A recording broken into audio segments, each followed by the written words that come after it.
مسلمانوں ہمارے حکمران ہمیں غلام بنانا چاہتے ہیں، ہمیں یہودیوں کا غلام بنایا جا رہا ہے، ہمیں غیروں سے متاثر کیا جا رہا ہے، ملک میں قادیانیت کو لانا چاہتے ہیں، ملک سے اسلام کو ختم کیا جا رہا ہے، ملک سے اسلامی قانون کو ختم کیا جا رہا ہے، ملک سے اسلام کے چاہنے والوں کو مٹایا جا رہا ہے، ملک سے اسلام پر مرنے مٹنے والوں کو ختم کیا جا رہا ہے۔ مسلمانوں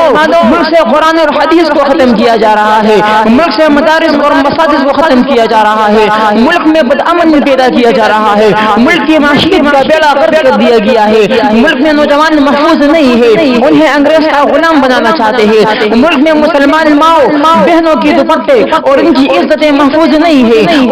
ان کی عزتوں کو پامال کیا جا رہا ہے، ان کی عزتوں کو نیلام کیا جا رہا ہے، ملک میں یورپی نظام کو لانا چاہتے ہیں، ہمارا ملک جو اسلام کے نام پر بناتا غیر اسلامی بنانا چاہتے ہیں۔ سنو مسلمانوں، جب تک یہ پگڑی والے موجود ہیں، اسلام موجود ہے، قرآن موجود ہے، مدارس اور مساجد موجود ہے، اسلام پر مرنے مٹنے والے موجود ہیں، نہ ملک سے اسلام ختم ہوگا، نہ قادیانی کو تسلیم کیا جائے گا، نہ مدارس ختم ہوں گے، نہ مساجد ختم ہوں گے، نہ ہماری ماں بہنوں کو ذلیل کیا جائے گا، نہ ان کی عزتوں کو نیلام کیا جائے گا، ملک میں امن و امان ہوگا، کیونکہ اللہ تعالیٰ نے خود فرمایا ہے انما یخشی اللہ من عبادہ العلماء۔ حضور صلی اللہ علیہ وسلم نے فرمایا ہے العلماء ورثۃ الانبیاء، علماء انبیاء کے ورثہ ہے، ابو بکر رضی اللہ عنہ کے ورثہ ہے، عمر رضی اللہ عنہ کے ورثہ ہے، علی رضی اللہ عنہ کے ورثہ ہے، عثمان غنی رضی اللہ عنہ کے ورثہ ہے، حضرت معاویہ رضی اللہ عنہ کے ورثہ ہے، وہ معاویہ جنہوں نے 64,67,000 مربع میل پر اسلام کا پرچم لہرایا تھا۔ ہم پورے